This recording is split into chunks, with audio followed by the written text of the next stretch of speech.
#1 shrimps, like little guys. I don't mean the mini like in a can. I don't mean sewer shrimp. But 2 steps up from a sewer shrimp and some not mussels, the scallops, which I love. Marinara sauce, $34.95.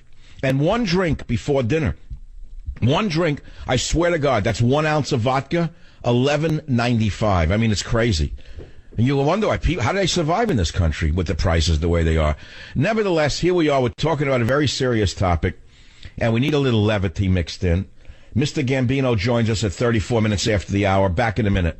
Join the Savage Nation. Call now, 855-400-SAVAGE, 855-400-7282. Savage. My Savage Nation is sponsored by SwissAmerica.com, the only company I trust to protect my wealth with gold and silver. Call 800-BUICO. Let's cut right to the story we're dealing with, which is we have there's no description for Obama other than it takes encyclopedias to describe what he's done to this country and the world. So let's put it that way. He's still downplaying the threat from the most... there's no words for them either. The things they do to people. You forgot already? You forgot already you're busy attacking Republicans and Donald Trump? You forgot what they just did last week in Mali and the week before in Paris? You forgot they took Jordanian pilots who were alive and put them in a cage, doused them with gasoline and set them on fire? That was worse to you. That was not as bad to you as what Donald Trump said to a Black Lives Matter thug sent in there by Al Sharpton. To you, you'd rather crucify Donald Trump than ISIS. You psychos, you left-wing losers. So because of the fanaticism of the American left, we the people are desperate to protect ourselves and our families. Now the trail on the terrorist in Paris, the massacre driver, the one who went to the gay nightclubs. Oh, you didn't read that little story? No, that's a little embarrassment. You didn't catch that over the weekend? Mr. Holiness? Mr. Holiness, they tell everyone else, oh, you're purist. They want purity. You can't wear a mini skirt.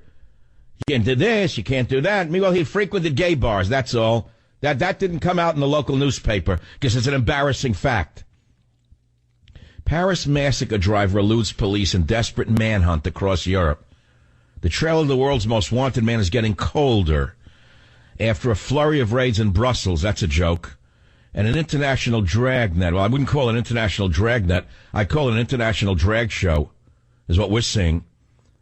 Yeah, the police in the whole world, they can't find this one guy. It's a whole drag show they got running there. But now we have the other side of the story. This gentleman who's going to be on the show shortly says that they're going to certainly protect New York because they know where to find them and they're going to protect the city. Now, the question is it just bravado? Can they really do it? What can they do that the FBI can't do? And we're asking you what you think of it, truthfully. Meanwhile, this you're not going to believe. This came out over the weekend.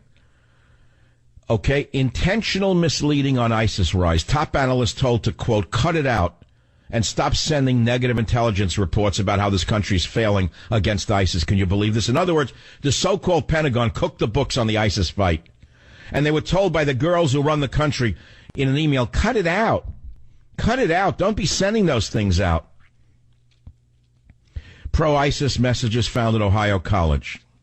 Okay? It's terrible. It's a terrible situation. And we're worried about offensive speech on campuses. You hear offensive speech is what should be our worry now in America. So what do you think about this idea? Joe on WABC in New York, do you like the idea or not like it?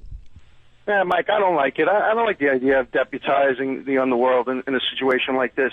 I mean, is it going to elevate them to some sort of new nobility or new aristocracy? Are they mercenaries? Are they above the law? There's a lot of questions that go with this that I would need to have answered before we thought about it. Well, you're raising very serious questions about a very serious issue, but the mere fact that I, on a national show, am even talking about it means I take this very seriously because the government has failed us. And when a government fails the people become quite desperate for someone to protect them. Isn't that true, Joe? That's right, and that's why, as a libertarian, we've been fighting for the Second Amendment, these gun-free zones like New York City, where people should be armed. And I would have rather see John Gambino turn around and say, why won't you arm the citizenry? Why won't you let them carry weapons anymore? Well, it's not up to John Gambino to arm the citizenry. That's up to the lunatic mayor, the Sandinista-loving mayor of yours. I know, but I'd rather see John Gambino just say, why don't you just arm the citizenry instead of coming to us? What could Well, look, that's an interesting story because the average citizen wouldn't know what to do if you gave him a gun. You know that and I know that. Everyone's a tough guy on the internet that if I had been there, I would have done this, I would have done that. I'm for everyone who can use a gun using a gun. Don't get me wrong. But let's not fool ourselves. You have trained drug addicts with machine guns, machine gunning a crowd. I don't care if a guy had a gun in his pocket. He'd probably crap in his pants at the time of an attack like that or hurt himself with it. You know that and I know that. Sure, but also we have to remember, because you hammered on this point so many times, when Obama said it, civilian force stronger than our military. Remember when he said that? Now just think what you're introducing to the country now. It's basically what we hammered Obama on 7 years ago. What was this civilian force stronger than our own military? What was he talking about? And now all of a sudden we're inviting the idea, which almost is hypocritical. Boy, you're not saying that the criminals are going to be that force that you're talking about, are you? I am suggesting that it could go awry. So you're saying that they're working for Obama? I don't believe that at all. No, he was talking more about groups like the types that burnt Ferguson to the ground, that burnt Baltimore to the ground, the thugs on the campuses called Black Lives Matter. Those are his, that's his army. That's the army he's using right now to intimidate the middle class, in my opinion, Joe. I'm sending you a copy of the only book you need this year, which is Government Zero. Here's another story for you. A firefighter who flunked the physical many times, but had to be passed because she was black. Okay, she finally got her job as a firefighter. 10 days after the job, she went out on disability. Permanent disability. She hurt her leg jumping off a fire truck. I swear to God, this is affirmative action at work. Isn't America great under Al Sharpton? Join the Savage Nation. Call now, 855-400-SAVAGE, 855-400-7282. Savage. All right, welcome back. These are very strange times. So I go on the Drudge Report. I see an article link from RT, and it says that gangs of New York, Sicilian Mafia offers Big Apple protection from psychopathic ISIS. I said, that makes sense to me. And we have with us now is the gentleman who gave the interview, Giovanni Gambino. Mr. Gambino, welcome to the Savage Nation. How are you? Hi, Michael. How are you? Who knows? If I knew how I was, I wouldn't be on the radio. But look, here's the thing, Mr. Gambino, this is a very serious topic, as you know. I don't have to tell you how serious this is. People are frightened. They don't think the government's going to protect them. How would you do differently than what the government is doing? Michael, if you remember back then, you had Saddam Hussein, and he had a big painting of the Godfather, Don Vito, in his house. I think it was about $500,000 painting that he had. So there's a lot of people out there that look upon the movies like The Godfather, Goodfellas. There's a lot of fanatics out there. So I figure let's send a good message out there that we are in the world citizens' side to fight this evil, this brutal evil. So, no, I understand you're sending the message, but can you do the job is what we're asking.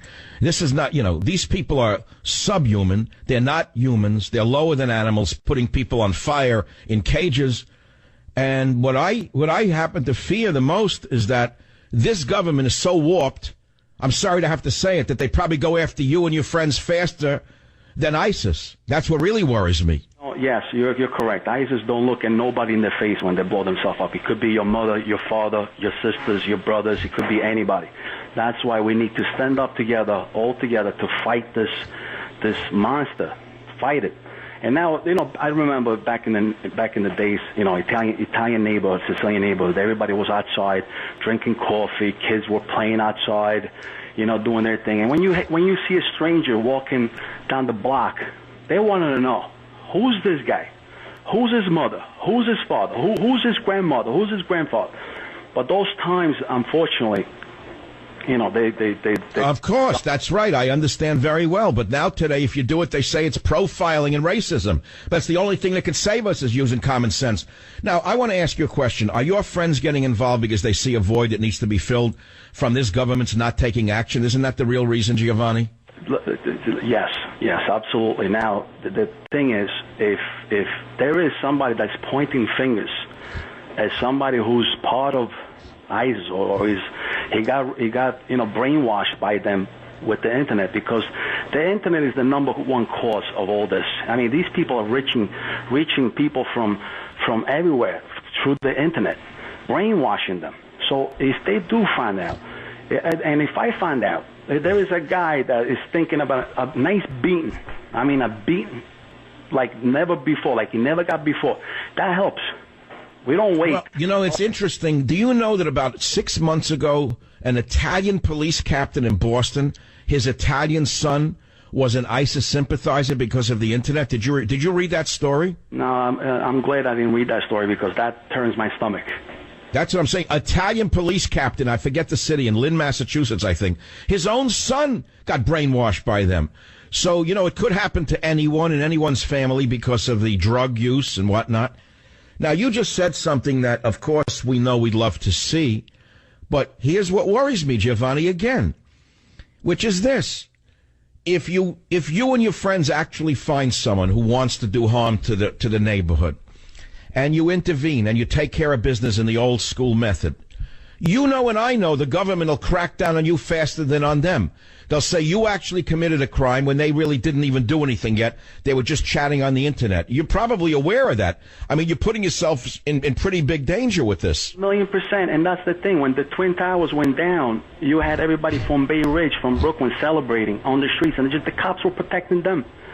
Well, you're talking about the Arabs cheering the one when Trump said that they saw that, and now the media is saying they didn't? You saw it with your own eyes in Bay Ridge, didn't you? I saw my own eyes in Bay Ridge. I lived in Bay Ridge. I saw it with my own eyes, yes. And the cops were just protecting them from... And who was cheering? Who was cheering when the Trade Center went down? I mean, what people were they? It's in Bay Ridge. You got the majority are Muslims, the majority. So some of them were satanic. I hope you're hitting the censor button. Yeah, we got to get the F words. We got to take out. This is a family show. Giovanni, I want to ask you something. You said in the article that in Sicily, you come from Torretta. Is that true? Palermo. I was born in Palermo, Sicily. Yes. Okay. You say that the Islamic State fears the Sicilian mafia, and it's one of the main reasons why they have not tried to set up any underground cells in Sicily, and that the Italian island has not suffered from any terrorist attacks. That's true, 100% true. Isn't that true? Michael, that's 1,000,000% true, because before these guys are going to blow up a coffee shop or something in Sicily, these guys have their mothers living there, their fathers living there, their sisters living there, and there's no government that could protect their mother, their father, or their sister. There's no government that could protect that from that. The Sicilians would take action right away, and they know that. That's why they don't do it. Unbelievable. Well, I got a sweat going right now, because I know what you're saying is very serious. This is not for entertainment value. But speaking about entertainment value, it said in this article in RT, you saw the article, that you yourself are somewhat into Hollywood now. Is that true? Yeah, I wrote a book, and it's just recently published. It's called The Vindicators. It tells you how the mafia was born back in the 1300s. How, the origin of the mafia, it tells you, the 1300s. And it's like Game of Thrones meets The Godfather. And it's based on a true story. Wow. The Vindicators is based on the true story. And right now, me and Lance Lane, we're trying to write the script. And Lance Lane is a writer and director over there in L.A. And we're trying to write the script about how the mafia was back in the 1300s, how it was born. And that was born to protect the innocent people, protect the Sicilian from the oppressors that Sicily had for many, many, many years. And the government was the oppressors, the invading government. The invaders will set up a government, right? 1,000,000%. The French rulers who conquered Sicily, they were the oppressors, and they could care less about the citizen, the Sicilian citizen. They could care less about them. It was everything unbelievable. French. So I once said that to a Sicilian a guy I knew. He was a very tall guy in New York, and we were talking, and he was very tall. I mean, and people think that people have to be short if they're from Sicily. So I said, you got your tall genes from the Arabs who invaded Sicily. He got very mad.